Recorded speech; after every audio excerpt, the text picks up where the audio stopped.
Some of the things that came out in the trial were different statements you had made about where Angel was when you last saw her.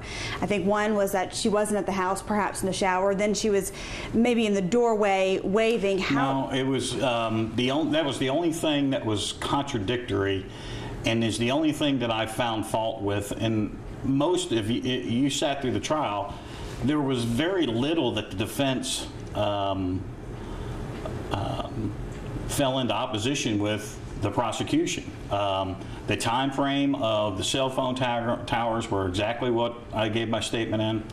Pertaining to the last time I saw her was when I dropped her off. When I came back to get my wallet, did not see her. And that was the only contradictory statement between Mr. Steelman and I, that he said that he had asked when I came back in the house, did I see her in her kitchen? I said, no, I did not. You see her on the couch? No, I did not. Did you see her in her bedroom? Didn't go into the bedroom. I saw my wallet, picked my wallet up, and left.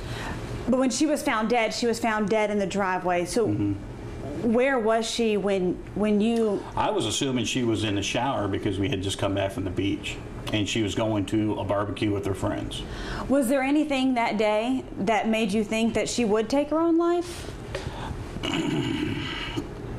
If I could answer that, you know, I would have done something, just as when she tried to commit suicide back in 2008.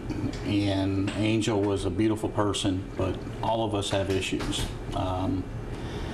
I know that I was concerned when the family came out and said it was an accidental overdose, when they knew perfectly well that she left a note, and as was pointed out in the trial, no. I mean, it was a beautiful day at the beach.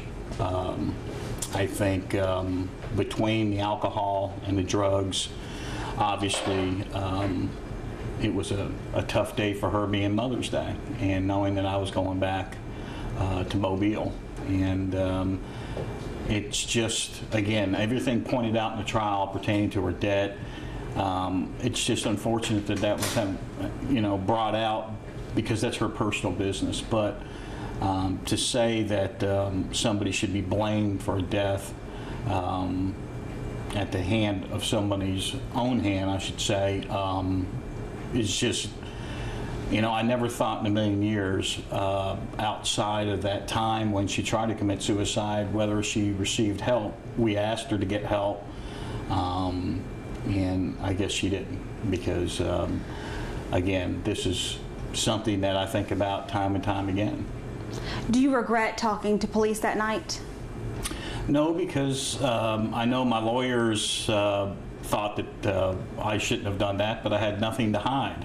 I wanted to ensure that everything was talked about that could help the police.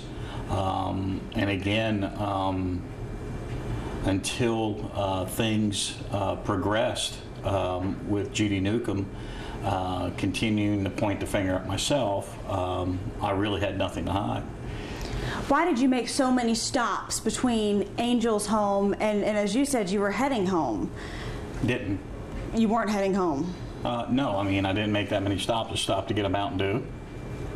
I was going to go putt around, and even though that we had a Pro-Am golf tournament, the LPGA golf tournament. And then the Mexican restaurant. Right. And I decided to stop and get something to eat. In the Ruby Tuesdays parking lot. Ruby Tuesdays, you know, I pulled out of Timber Creek after it was too dark, went over to Ruby Tuesdays, changed my clothes because I was going to go in there. It seemed a little too busy. And again, went down to Don Pablo's or Don Carlos. And that was, again, you know, I think back on listening to the testimony of the investigators on what was said. I called Greg Peterson, Pat Peterson. I called Don Carlos, Don Pablos. You know, very minor things that Were you occurred. drunk that night? No, absolutely not. Were you under the influence of anything at all? No, no.